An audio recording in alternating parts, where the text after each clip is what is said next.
Hey, what's up? This is Jeff at MyT Customs, mytcustoms.com. Check us out at Facebook. Look us up on Instagram.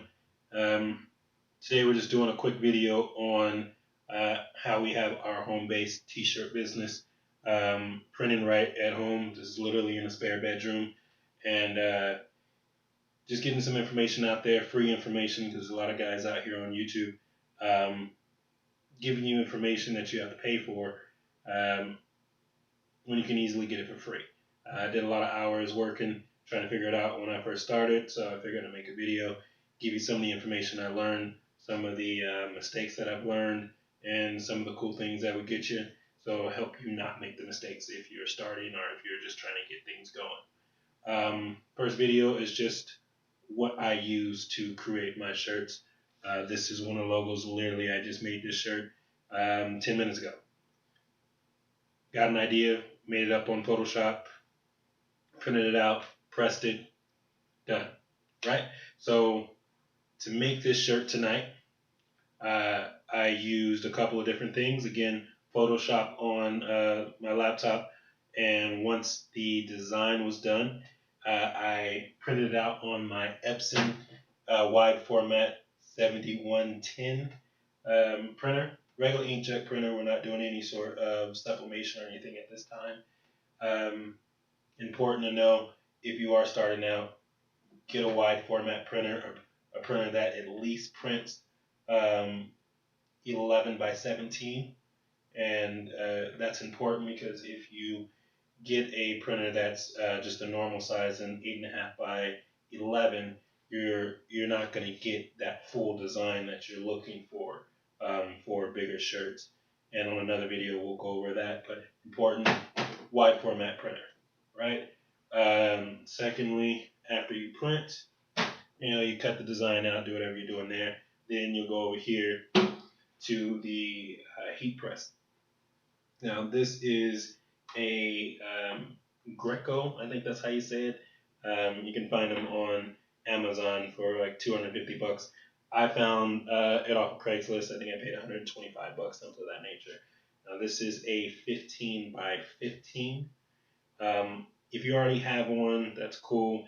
If you are looking to get one and you're not sure what you want to go for, I say do not get a 15 by 15. I wish I would have had a little more knowledge, did a little more research before I bought mine. 15 by 15 is too small. At minimum, get a 16 by 20. If you can afford to get the swing arm one, get that. Clamshell can be a little bit difficult when you're trying to place the t-shirt and your design on a t-shirt. And you burn yourself if you touch at the bottom. You only do that once or twice, and then you learn to watch your hands. But other than that, yeah, heat press. I don't know. A lot of guys talk mess about them online, but I got it. I got the same one that you can buy off of Amazon. Really no issues other than it doesn't heat up the best on the edges. And I'm assuming the more high quality, more expensive ones, you won't have to deal with that. So, but if you're just trying to start off, get your foot up the door, get your foot in the door, excuse me. This is perfectly fine to start off with. We've done plenty of shirts with these, and making some money. And that's what it's all about, right? Last but not least, t-shirts. So we've got a few different colors, a couple of different designs, ladies t-shirts, men's t-shirts, different sizes. Mostly important to know about the t-shirts is what you want to do is find whatever company that you're going to buy your shirts at wholesale. A lot of websites that you can look up. Maybe on another video I'll go over the websites I use, but at this moment we're just going to just say find a website you want and buy it. Now, important to know when starting out, you want to buy a bunch of different shirts.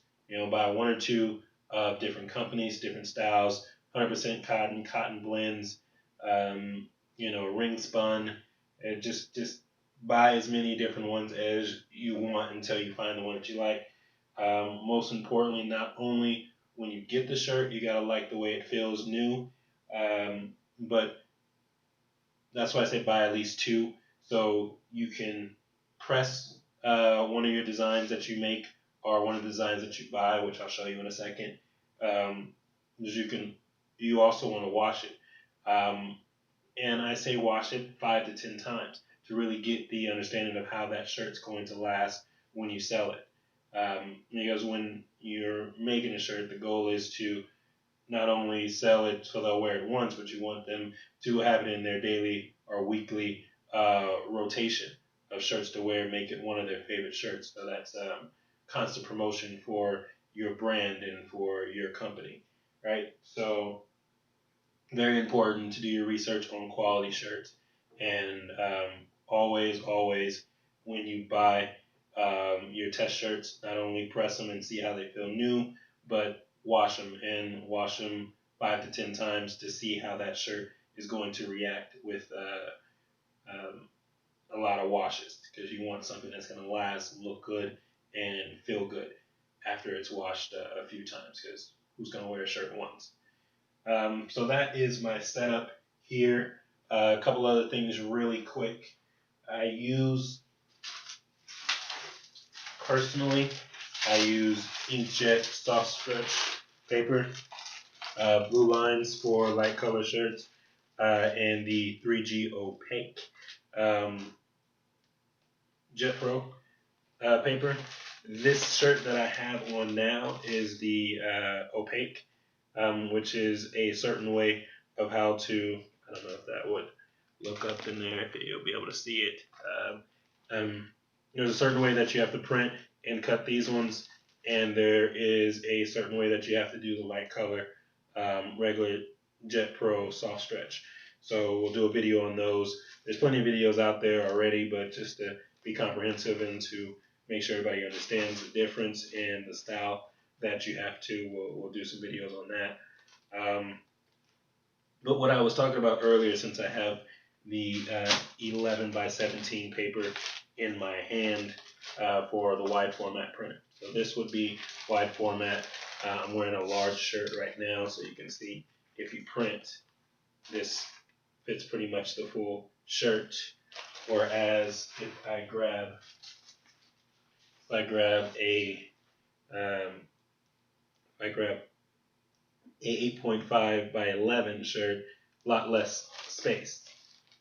So, depending on what design you use, like this one, obviously it looks like I could use the 8.5 11 to do this design because it's a smaller design. But if you have a bigger design that's going to cover more surface on the shirt, you're going to need that wide format printer and bigger paper, right? Lastly, I would say don't be afraid to look on Craigslist and buy what you can. eBay, try to get them for a good deal. Pretty much everything that I've got was off of eBay, or off of Craigslist, excuse me. This one here, again, I didn't get on Amazon, 200, 250 bucks. I think I got it off of Craigslist for 125. This Epson printer, I think new is about 170, 150, something of that nature.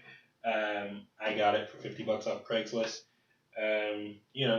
Just try to source things so it helps you with your startup costs, because you will make mistakes when you originally start up, and it's easier to make mistakes when you're not out a bunch of money, so it doesn't hurt as much, at least. But anyways, that's the first video of my home startup t-shirt business, and this is how we're doing it here at MyT Customs. Again, check us out, mytcustoms.com. Look us up on Facebook, MyT Customs, and MyT Customs on Instagram. Customs with a K, so that's MYT as in Tom, Customs KUSTOMS.com. Appreciate it, thank you, and have a great day.